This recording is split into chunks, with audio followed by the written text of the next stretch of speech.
So we all know that founders have always been built differently. And when we talk about scaling, talking about people from different parts of the world, it is so different, the intent, the idea, the way we operate. And to make that a reality, we are joined by the most amazing person I've ever known. And when I say this, trust me, Miss Elfina Luk. She has been an actress, producer, entrepreneur for more than 20 years. And I think I had my personal fan moment when when we were speaking and I was like, good doctor. I'm like, oh, now it is. So, like, that's how I know I've known you before I've known you. So over all the years, she has been building different businesses. She runs a very great community and has a mission of reaching out to more than 1 million people and help them be authentic when they are in front of the camera. And it's such a pleasure and honor to do this with you, Elfina. I'd love to pass this on to you and actually let us know that it's been like people change on things and you've been doing the same thing over and over for 20 years. How do you make that happen? Thank you for having me. I'm so excited to be here talking with you today after everything, all our chats so far. Yeah, it's a good question because, doing the same thing for over 20 years, but that's the beauty of being an actor and a producer and being in the film and television industry is that it isn't ever the same. Even if you're on, a similar show with similar content, it's always different people, different script, different character, different locations. So I think that's why I've been able to, really stay in it because I'm always learning and growing and on the professional level as well as on a personal level, all the experiences that I've had have really given me the opportunity to either grow or not grow. And I always choose to grow and learn from, my mistakes or what felt good, what didn't feel good, why. I tend to ask a lot of these questions. And so with that process and that being the main way that I navigate this journey, nothing ever feels the same. So I'm always excited for the next adventure. Wow, that's actually interesting to know is because you've been evolving yourself, the idea that you work on and managing different things. And I really remember us discussing the fact that you never thought of actually getting into building a community for yourself, wherein and this mission of helping 1 million people get authentic when they are be in front of camera and help them with so many different aspects because that's the most important thing when you talk about all of us have great ideas, but the major thing that stops us is because we cannot iterate it or talk about it effectively. And when we start talking about it, we don't feel that it's just me talking in front of the camera. So, how did the idea of the community, the offering, how did that come into place? Like, what was the story behind that? Yeah, it's interesting. I was actually involved in an online space with another company that I'm running with a website. And we were starting to, it's called the reactionlab.com. And it's a community and a platform for the stunt community in film and television. And we're going to be expanding it to actors as well. And then something happened in my life. I actually got thrown off a horse, not during work, and I broke my back. And during that time when I was bedridden, I was working on that website. But because I had to take a step away from acting, I finished up The Good Doctor. We finished the 7 seasons. And while I had a broken back, so I was traveling back and forth. And then when I got home, I was in so much pain and I was exhausted and I knew I had to take a break. So I decided to give myself hiatus from as an actor because I needed to heal my body.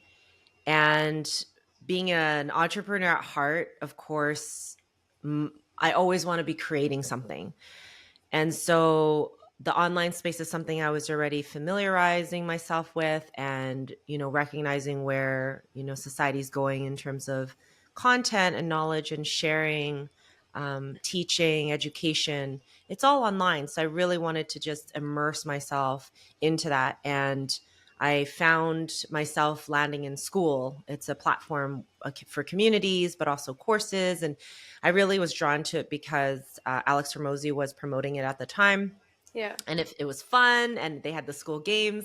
And it felt like it had all the components of what I was already researching, how to, where to upload courses, what do you need to get people engaged? There's a community, all the things, a calendar. And so I just went on to kind of see where things would land. And then, of course, the question is, what am I doing here? What am I going to offer? Right. What am I sharing? And so, really taking the time to explore.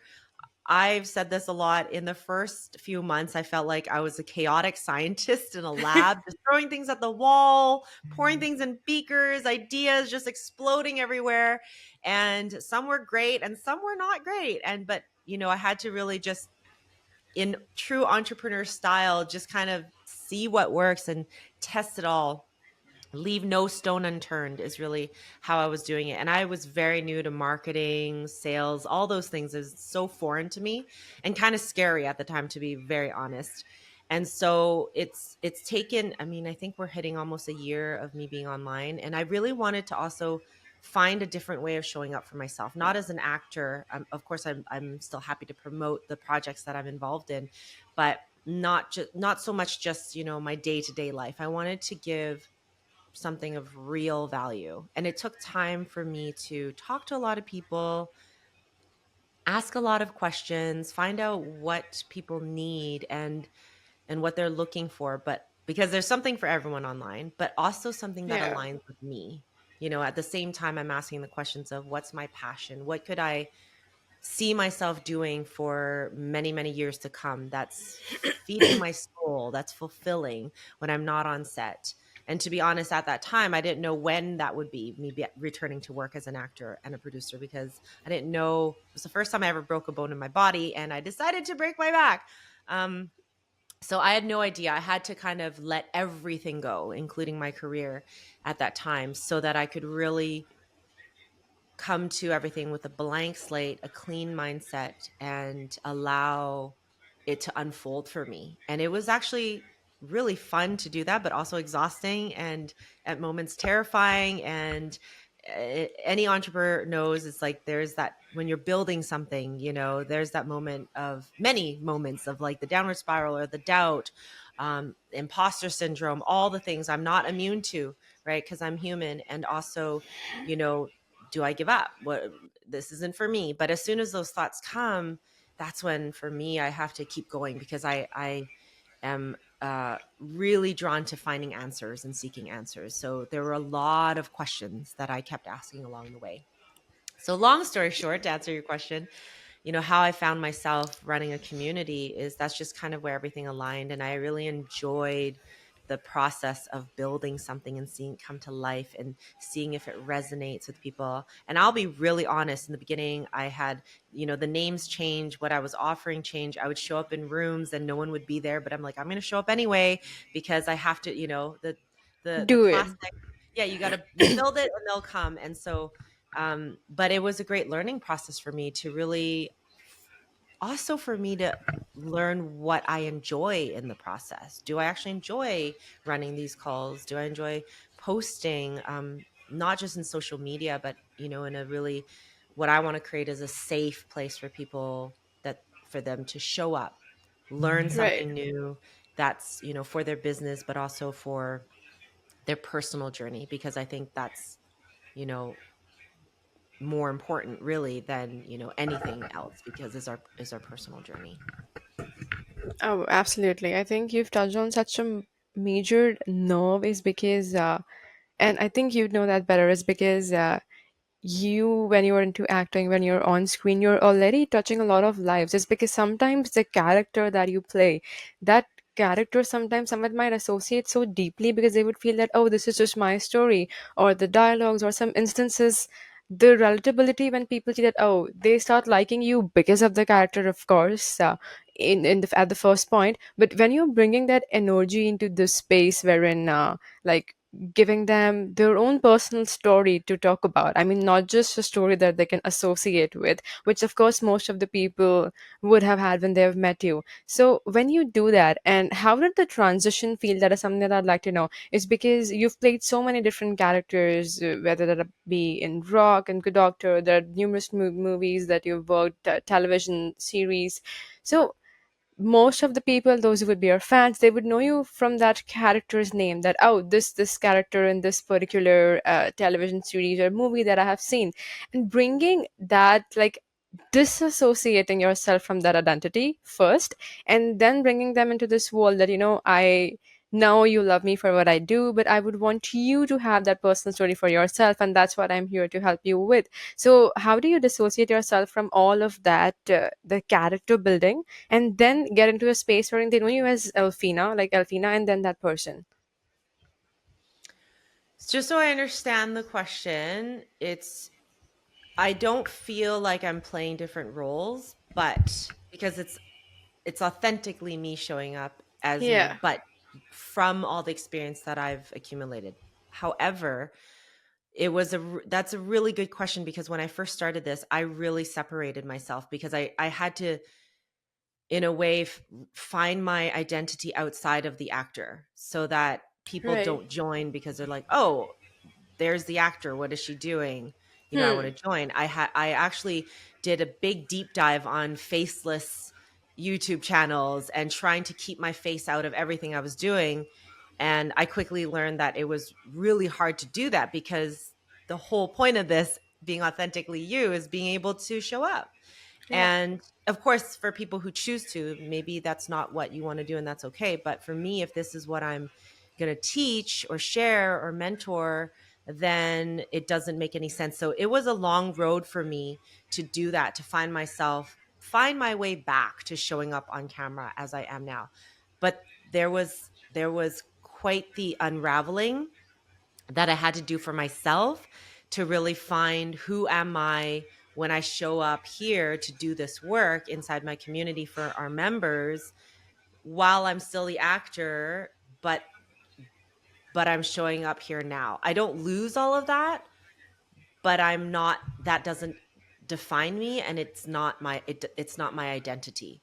So I did have to let everything go fully, completely, and just show up. And I actually tried to even not mention my history as an actor or producer for the first probably 8 months of being online and trying to do it from Yeah. scratch as no one has like I know no one. I'm showing up from zero. How do I do this? And then eventually as I started to, you know, connect the dots, it only made sense at that point that I bring it back. And then, but I Right. brought it back in a way where I wasn't leaning on it. It was like, I've created this space now. I've uncovered my identity here now as authentic as I can be because it's still a work in progress. We're always, working on ourselves, like I said.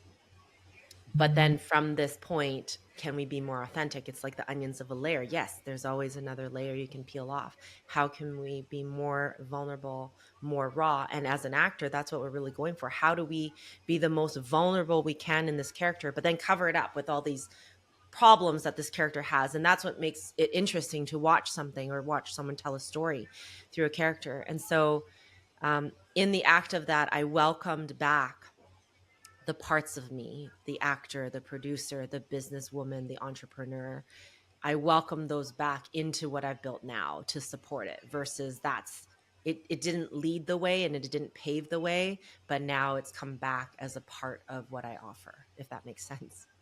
No, I think you've done a lot of, you've put in a lot of efforts to actually combine all of that so that it makes sense. Right now, you do not lose out on the identity. You've taken all the versions of yourself because, I mean, it's just not you being an actress over all these years. You've been a producer, you've had multiple businesses. In personal life, you've, a daughter, a mother, a wife. Like, there are so many different roles that you play in our personal lives as well. So I think bringing that all the identities together into one platform, I think that has been, I'd say, a work of honor, is because like 8 months when you would have felt that what should I talk to people, and then getting into a space wherein this is what I do, and this is how I want to show up overall. So what shifted inside you, like when like, of course, when you started interacting with people, and do you think, and this is what that I've seen, in a lot of interviews, when a lot of people, those who've like been on such a high pedestal in the industry, do you think when you talk to people and bring them onto a platform, the identity that a lot of producers and people in the industry had, that we should always be inaccessible to people.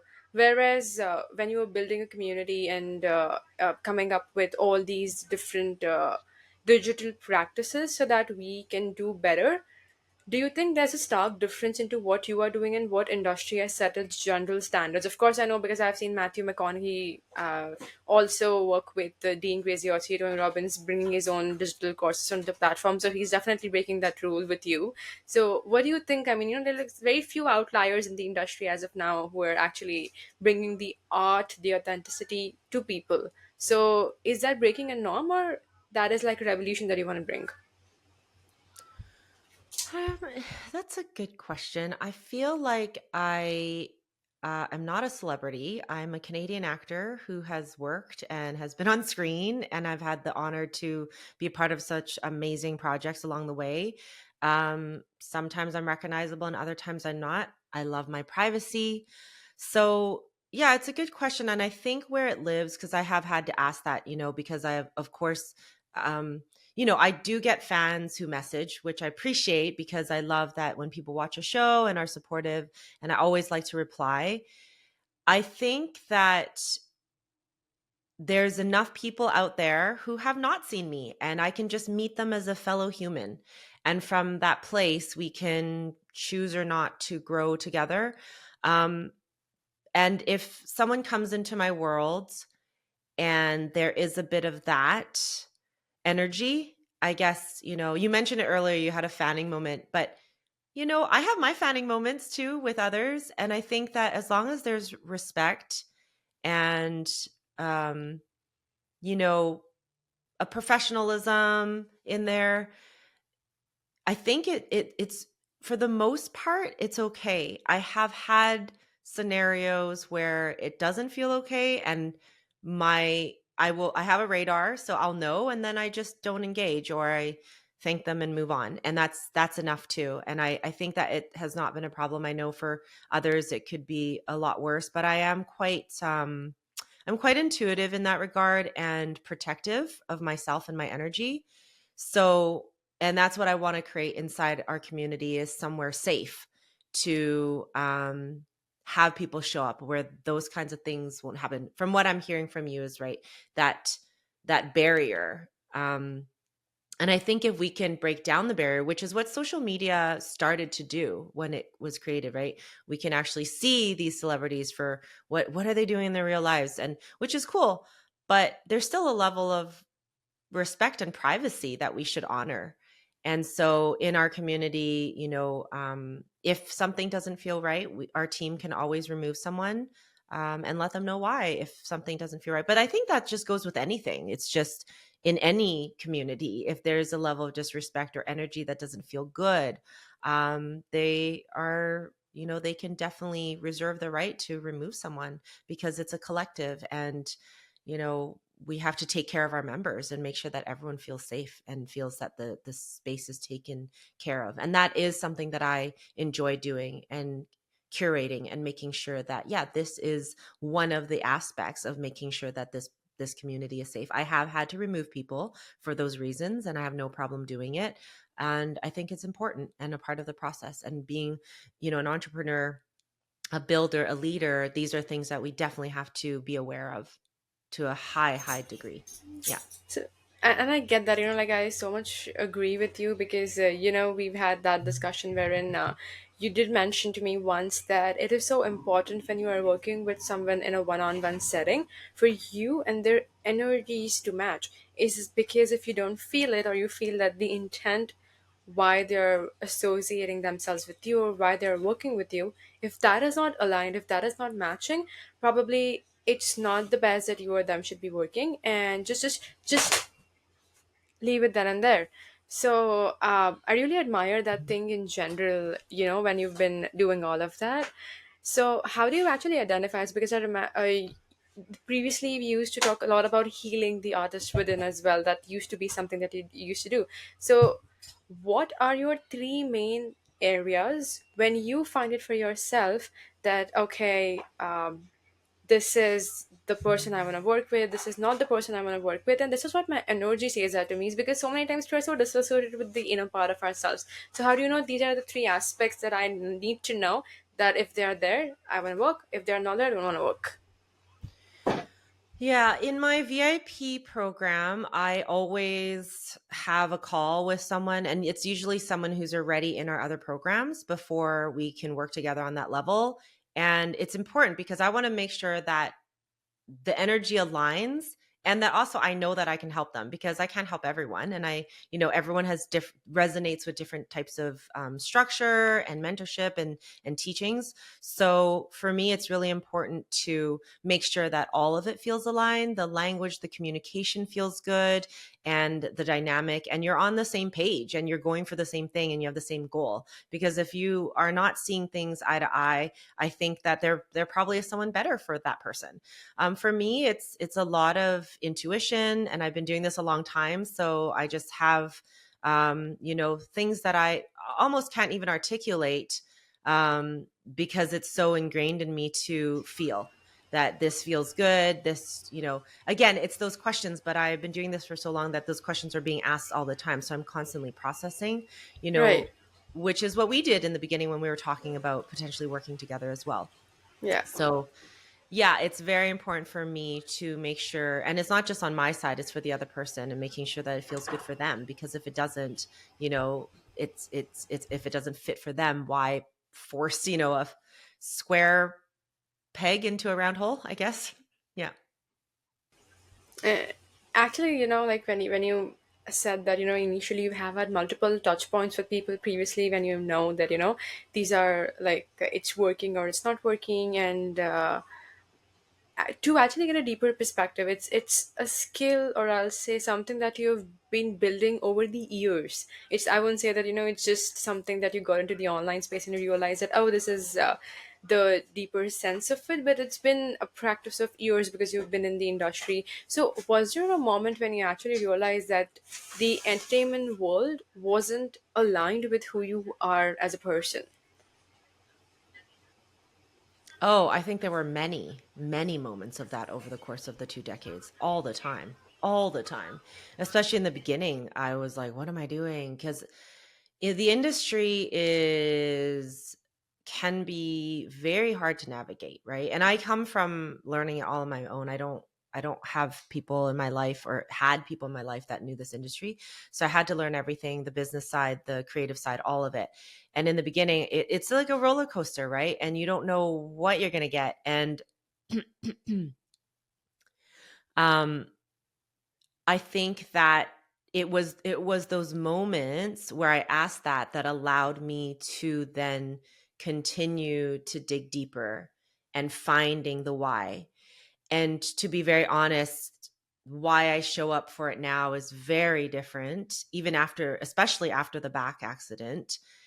I'm showing up to it very differently than when I first showed up. And it's not just that I broke my back. I've been continuing on this healing journey, since my early 20s.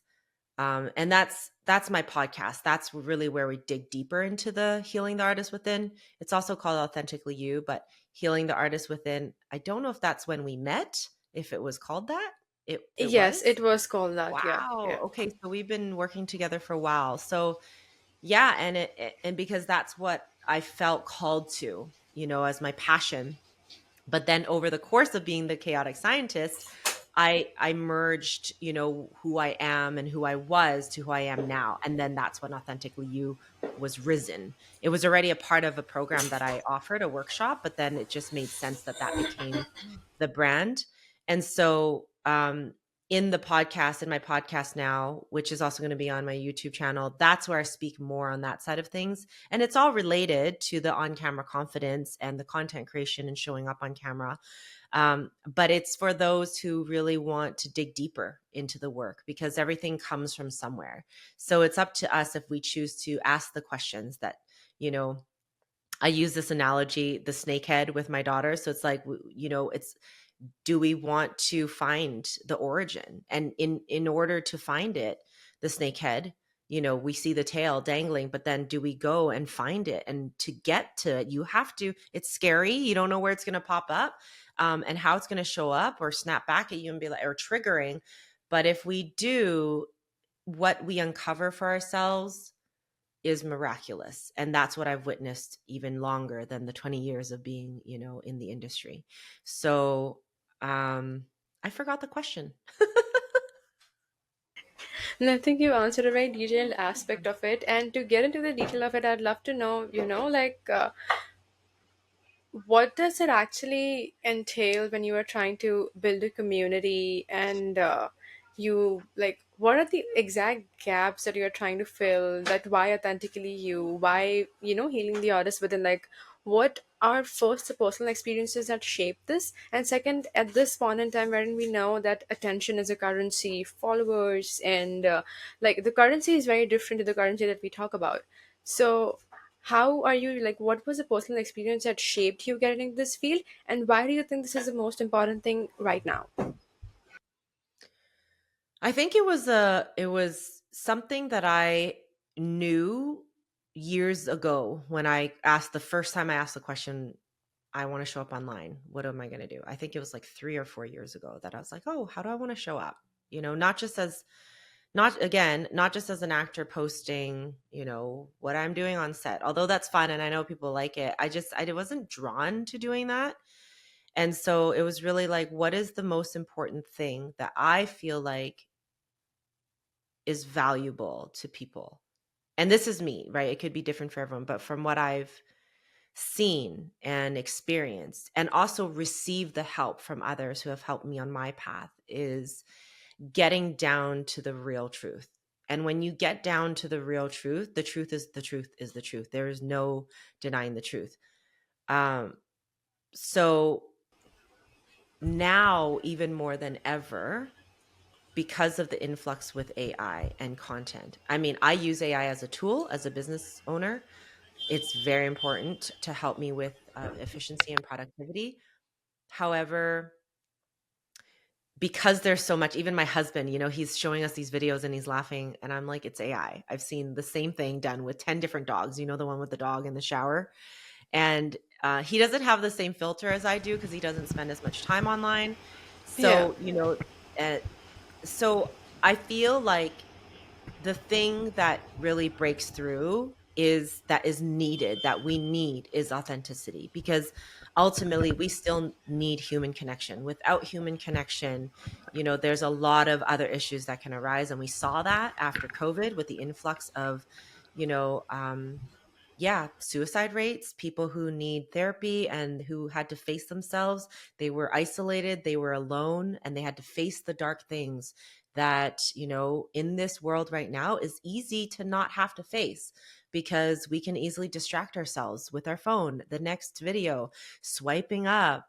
Um, so I feel like now more than ever, and it's always been, you know, finding who we truly are allows us the ability to show up in a way that is not trying to fit a mold, to fulfill anyone else's expectations, yeah, to honor our own journey. And through that, it helps other people recognize that they can do the same. Because at the same time, it's not an easy task to look at yourself absolutely. and to your reflection. Why are relationships hard? Because it's a direct reflection. It's so close, the reflection to you. Um, what you have to look at. And sometimes people will face it and sometimes people don't. People ask me about my marriage. I think we've been married for 13 years. We've been together for 15 years and it's not been easy. But you know what? Someone asked me once when I was engaged, it was on a set, and she goes, "How do you know?" Because we were engaged and I was showing my ring, and she was like, "How do you know you want to marry him?" I'm like, "I don't." "How do you know he's the one?" I'm like, "Oh no, sorry. I know I want to marry him." She's like, "How do you know excuse me. How do you know he's the one?" And I was like, "Well, I would like to think that he is, but the only thing I know for sure is that we're both able to take responsibility for our own shit." So, and that goes a long way. That goes a really long way. And sometimes it's hard, and sometimes you don't want to. And I put up a fight or he puts up a fight, but At the end of the day, we trust each other, that we're calling each other out for the right reasons, and it helps us to stay on our path. And so that honestly is probably the number one reason that we're still together in a healthy relationship now. And but it takes work. Who knows Oh what the yeah, future holds? Hmm. and that makes the entire thing so cohesive is because it goes the same with the profession and the personal life, that if we want something to work out, we need to put in efforts. Of course, in a professional space they need to be more strategic. I won't use that word for personal relationships because that would sound very, businessy, and the personal part is not at all like that. So what has been, has being this authentic in your life, and this goes for a lot of people, those who are trying to do this for themselves as well. So do you think that being this authentic, I wouldn't use honest but I'll say authentic, comes with a personal or a professional cost as well? And yeah, good question. Because I was actually just going to add on top of what I was saying. So it's not just, we talk about the mission that we have, helping a million people, you know, um, you know, learn to love being on camera, but Yeah. but also in life, because this touches everything. And when we get to the truth of and the core of who we are, how you do one thing is how you do anything, how you do everything. And so if we can, show up authentically in the process of doing that. Maybe you find you don't even want to show up on camera, and that's okay too. But that's part of the process of uncovering your authentic self. But it touches everything. It touches all your relationships. As a mother, this affects how I mother my daughter and our relationship, and how Right. my relationship with my mother is, and my sister, and my friends, and my colleagues. Yes, there's a professional setting, but there's the level of respect and the rules and guidelines of being in a workplace, of course. But then there's also a way we choose to show up there as well. Can we show up authentically while abiding by these rules? Of course we can. Or does our ego show up? Because that happens a lot, right? And then how does that affect the workplace? Have you been in a workplace, or anywhere in a room where someone's ego is really big? How does that feel for you? It probably doesn't feel very good, and everyone can feel it. So it's like, when we take care of ourselves and we show up authentically, it allows others to see the inauthenticity even more clear, right? And again, no one's perfect. We just have to keep working at it. And that's the commitment. When we commit to ourselves to do the work, that's it. No one's perfect. We're going to make mistakes. We're human. I've been lost. I've lived my life out of my ego before. And there's always the humbling. And when that happens, that's where I learn the most. Was it, pleasant to go back and do the work? No. I actually released a song during that time, because I had used music and songwriting to help me heal a lot over, since my early 20s. And I remember I was in the process of writing the song, and I was moving through this part of my life that was really, really tumultuous and dark. And when I was going through it, I named her the Dragon Lady, and just Oh. my ego. She was terrifying. And I remember getting up in the night, and I went to the bathroom, and I was walking by the mirror, and it was dark, and I could not even look at the mirror. Like, there was something just, I was so terrified. It's like a different level of terror when you're scared of yourself. You're scared to look at your own reflection. Like, I was terrified to even look in the direction of my reflection. And I went back and I laid in bed, and I couldn't sleep. And I was like, okay, something's wrong. I'm not okay. And so this work is so important because it touches everything. It absolutely touches everything we do in our lives. I can actually feel the energy, when you mentioned that there's a part of you which is so much humbled and it took you time to build that. Is because all of us do have that ego era, and we end up meeting people and we say that, like, stop being so cocky, or the attitude is not right. And there would be accolades or achievements that we have as people, but we don't talk about it in a way that, makes us sound that, oh, this person carries a lot of ego. Of course, to drive us to, maybe for dopamine, it's good at in some areas of our life. Like someone said, you can't wake up or you can't like get six pack abs for yourself, and you're like, oh, I'm gonna prove you wrong. And maybe in that moment the ego acts in a really good place for us to like bring those results. But I think the way you mentioned, that the humbling experiences that it brings on, and the way you reattach with your own roots, like being grounded, even though you've seen all the heights and all the recognition, the validation that any person would ever want, is because the roles you've done, the accolades you've got, they've been so people facing, and so much filled with recognition, or like fame, money, growth, like all the things that people want is something that this brings you. So I really value the way you've structured this answer. And to bring a certain depth to it, we have a segment which we call as seven questions to fame. And once you're ready, I'll be throwing seven questions along your way, and this will be in a rapid fire format. So once you feel you're ready, we'll go at it. Okay, let's go. Perfect. So I'm going to read it. If you see my eyes are down, definitely I'm reading the questions for you. So the first question would be, what shifted inside you that made you question success as you knew it? Can you repeat that last part of it? What shifted inside you that made you question success as you knew it? I don't think it was one big shift. I think it was in one of those big humbling moments when I had to face my ego and why am I here? Wow.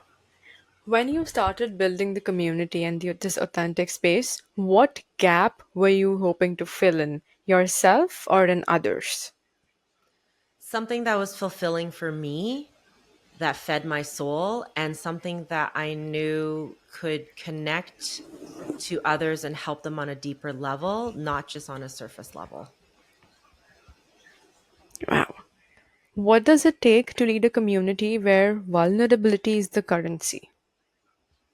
That I keep getting more vulnerable? And this is a really good question because I've recorded my first episode of my podcast and I let my best friend, who's also helped me as a healer over the course of our journey and our lives together.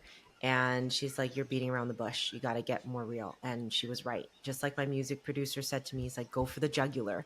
And am still doing that. And I'm recognizing that I'm doing it now in this interview with you. And there's still room to keep going because it's terrifying to be seen as who we truly are.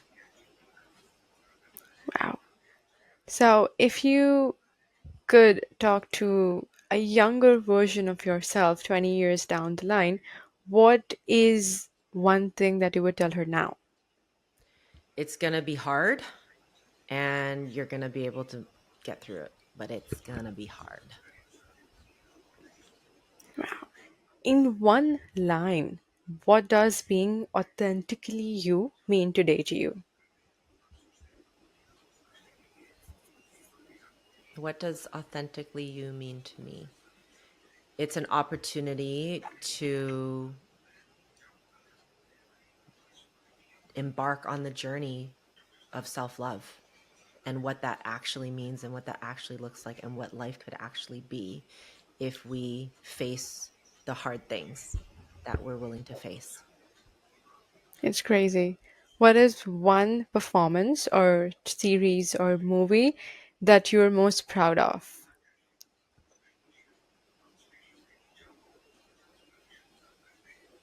Um, there was a storyline that I played in The Good Doctor that I really was grateful to have the opportunity to share because a lot of women reached out to me during that time to express their personal journeys and traumas that it opened up for them and it gave them hope. And that means a lot to me to be able to tell a story that helps someone, even one person, feel like they're not alone and to give them a shred of hope to keep moving forward because sometimes that's what we need. I've been in the dark where I felt like I couldn't get out and I was just scraping at the sides of what felt like a grave. And then finally I just kept going and then there was a little bit of light. So even that is enough for me. Wow. And if someone now wants to pursue acting or producing as a career, and knowing all the good things and the bad things, what are top three things that you would like to tell them that before they get into this? Just one, two, three. Just go for it, learn everything you can, and never lose yourself in the process. Now, thank you so much for answering all these seven questions. They were rapid, but yet each answer had a lot of meaning and depth behind them. The way it was, like the way you answered it. And I'm really amazed to see that one thing that personally also I'd like to like question and think is because when you attach, you call it North Hollywood, but it's still Hollywood. So when you attach Hollywood to your identity, and people just like want to spend time with you out of curiosity, how was your life in that area? And even like I grew up in India, so we have Bollywood and South has Hollywood. So we've seen like every industry has a very dark side attached to it, and we have Mumbai as a hub wherein we see so many people with that dream of getting into acting, struggle, and it's out there. I mean, it's something that's not hidden. There's like they spend years and years into building. Sometimes they make great actors which get recognition, sometimes they don't, and they are into theaters. And I don't know globally, but in India, theaters are not. I mean, I do know globally, but in India, theaters are not considered to be that great. I mean, if you're a theater artist, probably you're doing something great, but not that rewarded as to what we see in States or Canada. So, what have been the darker sides of the industry that you faced, and that challenged you to become a better person? Like, this is not something I'd like to do, or if you, when you become a producer, or when you are on the other side of it, you won't do the same things. There is a lack of structure to maintain the level of integrity that one would hope to see. Feels sometimes like the Wild West. Of course, the Me Too movement put a lot on the map, which was very important, because I had been in the industry probably a decade before that. So I can recognize a lot of what was being brought up, having moved through that and witnessed it myself, and having friends move through that. I think that for myself as a business owner, as an entrepreneur, as a producer, not just in film, but as a business owner with employees, you know, there's a way that we move through life. And Right. it's the way that we should move through anything we do. Just because I have a different title or a higher position than someone shouldn't mean that I talk differently to someone.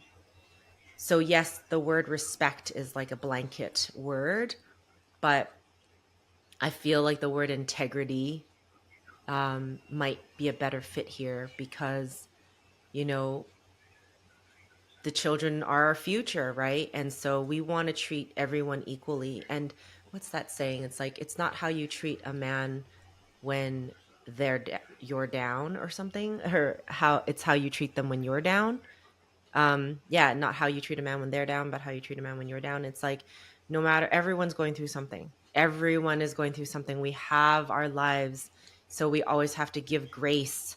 Yes, sometimes things are not, um it's uncalled for in a workplace or whatnot. And you mentioned something earlier about, yeah, that ego comes in. Why are you so cocky? Sure, I can see that, but that's surface level. Right away, I naturally go to, oh, okay, there's some unprocessed trauma. That's what I Hmm. automatically see. So there's a way to deal with that. Yes, sometimes that a certain energy might not be welcome in a workplace, so you do your best to find a way to navigate that, but while not, shaming someone for struggling because they're going through something. And so that is why, also tying back to why authentically you is so important to me, is like, if we can really address, the internal landscape of what's actually happening, it will help to, dissolve a lot of the things that we're seeing, which is actually just the ego acting out, right? Because it's unprocessed. Whatever is unprocessed trauma that's happening, it plays out in a different way, and usually unpleasant for us to be around. Does Oh, that answer your question? no, it does. I mean, a lot of aspects of it as well is because we do see so many conversations about, like a lot of people do say that you should not get into this field is because you do not know. This is like the most uncertain space.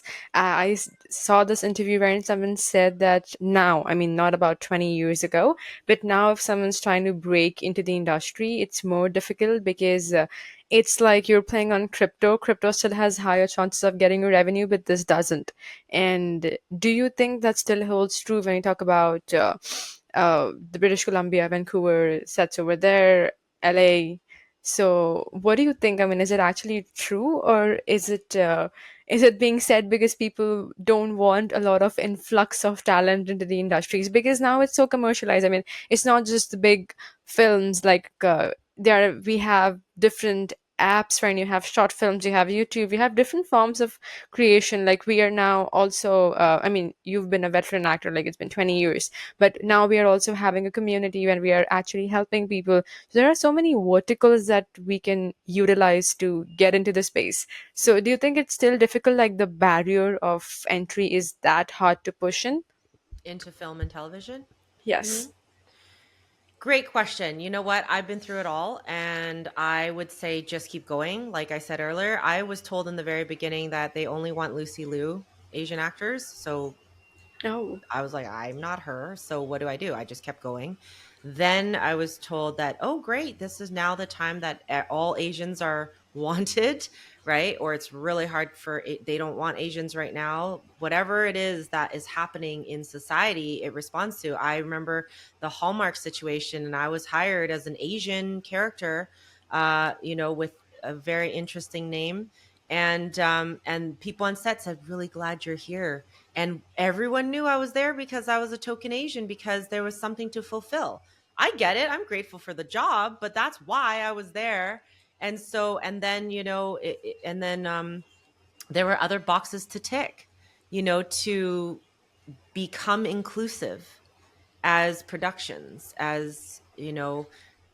so I think that, sure, the answer is sure, it's hard, but it's always been hard, and it's always going to be hard in its own way. And I just had to start filtering out the noise. If it's something you want to do, don't let someone's opinion stop you, because you'll find your way. And I find that with everything. Yes, it's good to be in the know and be aware of what's happening. But if you base your life decisions and what you do and put time and effort into based on someone else's ideas, then you're never going to do what you want to do. And how were you ever going to find out if you were going to make it or not? You Oh, just got to go. absolutely. You just got to keep going. That's And the only that's thing, is you just keep going. And I love that. So, I mean, we also talk about cultures in this aspect, and do you ever think that, like, of course, you're Canadian by birth, but since you have had Asian roots, that shaped a lot of cultural things for you, like how you were accepted in the industry. That's point one. And while growing up, did your cultural roots shape your identity, the way you do business with people? Like, for example, in Asia, it's a lot relationship based people those who are doing business. Like first, I want to know you as a person, and then I'd like to discuss business with you. Not that hey, straight get to the business. We'll probably offer you tea or matcha or something to like like so that we have a like short discussion for as you mentioned for you to identify if the energies are matching, and then get into the main conversation. But invest it's more like we can have the relationship a different way, but let's get straight down to business. So did that aspect of you having an Asian cultural belonging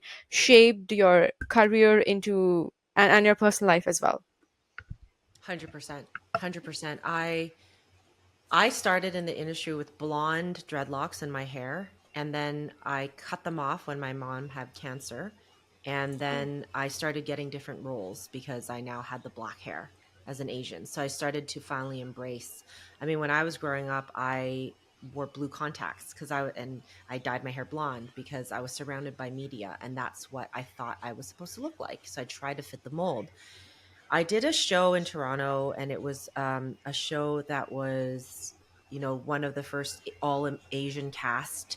Um, but it was a Canadian drama called Blood and Water. And at the, I think it was at the end, I actually spoke in front of the CRTC to help support the Rogers get a license for this network, Omni, multicultural license, I guess, or a Oh. license for the multicultural channel. And so I told that story, and I told the story about being an Asian woman starting in this industry and feeling completely like I was trying to fit into this other box. And then it wasn't until this show where I was like, oh, I'm going to speak my own language. Because prior to that, I played Asian Chinese business owner or restaurant business owners, and it was very derogatory. And when I look back, it would be canceled. Now it would be canceled, right? We're not allowed to say those things or mock the Chinese culture in that way anymore. But I've literally Oh. played that on screen. And so it absolutely shaped the way, as a person, I in that saying it out loud in front of, a government board. I think it's going to be written in history now because you'll find it on the government website in the past because these hearings are recorded for history.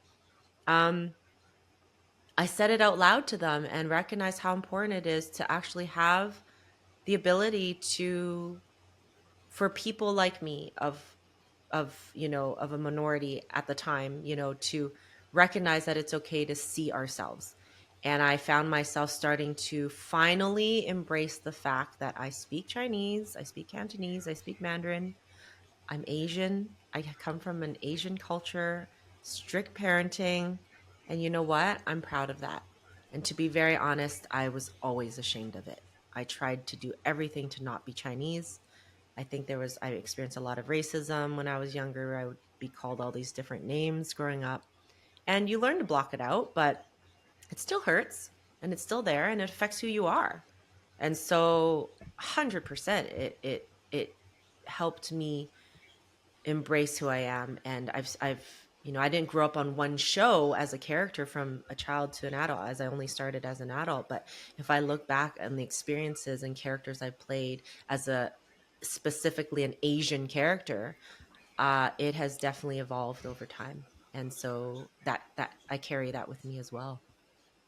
Yeah, I'm so inspired, and thank you so much for sharing this vulnerable side. It's very difficult to actually admit and share this aspect, and I'm so grateful to be on the other side to actually hear this part of it, is because it does take a lot of courage to admit that, these were the things that now you look back and you're not super proud of, even though you done all of those roles and they would be embarked on those like reels, actual reels, but you like this is who you are. And I think that's the best part of why you are building authentically you, is because you already embrace and embody all the authenticity that's ever needed, from being vulnerable to actually being a voice on your own. It's very similar also, like since I have an Indian root as well.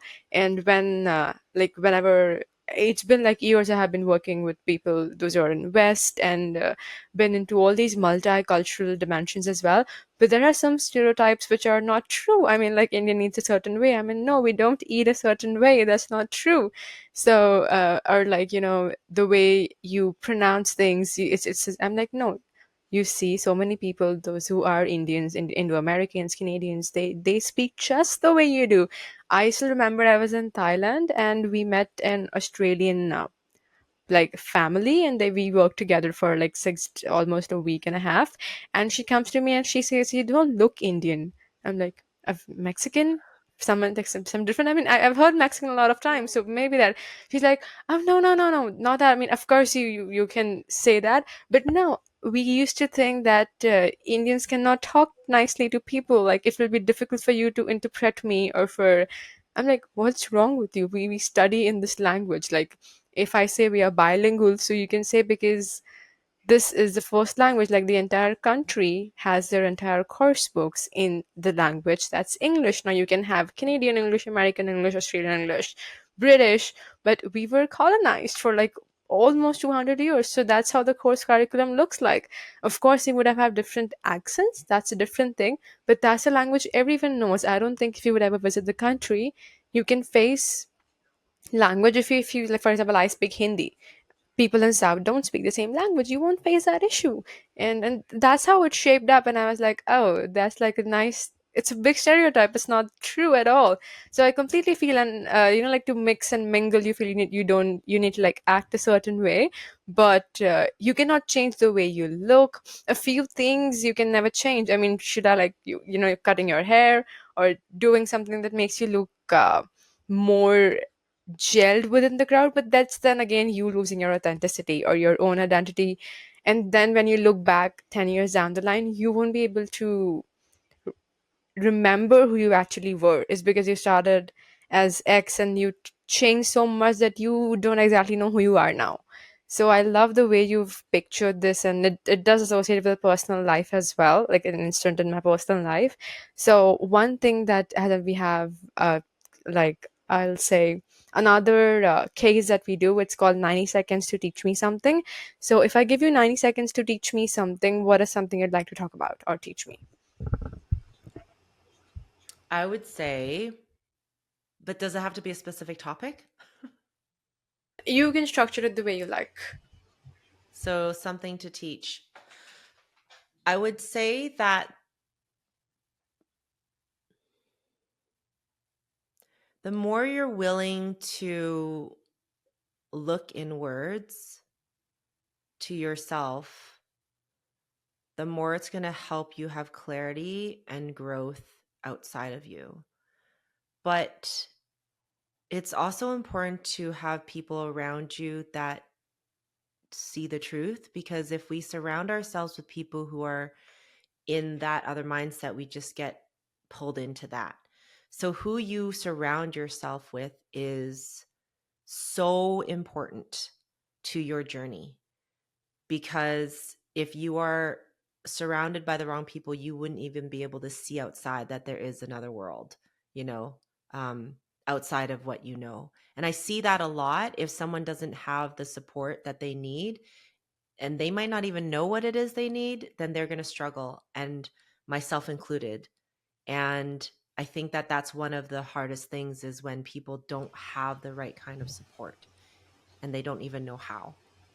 And I hope that people can wake up to find what that looks like and surround themselves with people who are on their path, so that we know we're doing it as a collective. You know, we need to all be doing our part, and it doesn't just help our personal lives, it's actually how we help the whole collective of humanity and society. If we want to do something good, yes, we can join an organization and do all those things or sign a petition. But I truly believe and have witnessed that the real work happens when we focus inwards and on ourselves, because that ultimately touches everything else. So it's not just for ourselves, it's for everyone, this whole planet, the whole universe. We're expansive, we're very powerful beings, you know, when we put our mind to it. But so, what are you going to put your mind to? Where are you going to put your effort? Wow. That's actually wholesome and very true to answer and look at it. I think you've given so much of perspective in this entire conversation, and I know we're towards the end of it. We take the last minute to discover if you felt there's something that we haven't touched or talked about, but that topic or that area is very close to you as a person and the identity that you have. So, what is that one area that you would like for us to deep dive into? Is because you feel we had missed, or something that you'd like to touch or give a very deeper angle to it? I think that you did a great job with your questions, because I feel like we kind of touched on all the things. And what's beautiful about this is, I mean, we know each other, and you know the ecosystem that I've built over the last year. But I do feel like, you know, I now have clarity for my lane and the three things that I give my time to, work wise, not outside of my personal life and my family and relationships and whatnot, but it's all also connected. And so the community is one place where, you know, I hope that there's something for everyone there, no matter what level they are. And then for people who are ready to go deeper, that's where I'm going to be going with my podcast. And because I feel like it's important to have the safety to dive even deeper to that vulnerability. Even I have to push myself because I had to have my friend remind me, is like, you're hiding, you're beating around the bush. And so, in the way that I'm hoping to create the safe space in the community, I'm creating that safe place for myself on my podcast. I created that platform. And if I don't use it, you know, for what I created it for, then what am I doing? So it's also a space for me to keep going deeper, to model that this is how you do it, and it's not easy, and this isn't easy for me. This is a lot more than I've shared in other interviews. So, but it's also, the space that you create as well. The safety that you create with your questions and your intrigue and your investment and interest into the person. So, thank you for having an interest and for coming with these questions that really allow us the space to kind of dig deeper. No, thank you so much for sharing all of that. And I do believe in the mission of like serving a million people be love themselves for being in front of the camera and be a part of something that's so powerful, and definitely building a community that serves a wider group of audience wherein they feel safe enough to express themselves the way they truly are. Not that, hey, I need to be or look a certain way to fit in. That's what you've talked about. It's not about fitting in, and all the journey that you mentioned is so much about the person being themselves and how authentic they can be. So I'm so grateful for you to share this aspect with like the audience out there, and I really hope that we like you're able to like truly impact the 1 million out there in shaping this reality. One at a time. Yes. Thank you so much. And I would love to like, deep dive and have different episodes, but I believe that this was one of the best. And if there's one thing you'd like to say before we part ways, feel free to. Sorry, it's getting a bit choppy. Yep, say Oh, that if again. there's one thing that you'd like to say before we part ways, feel free to. Yeah, this one's been top of mind, is like, you just got to keep going, even when it's hard. That's on it. Thank you so much. Thank you.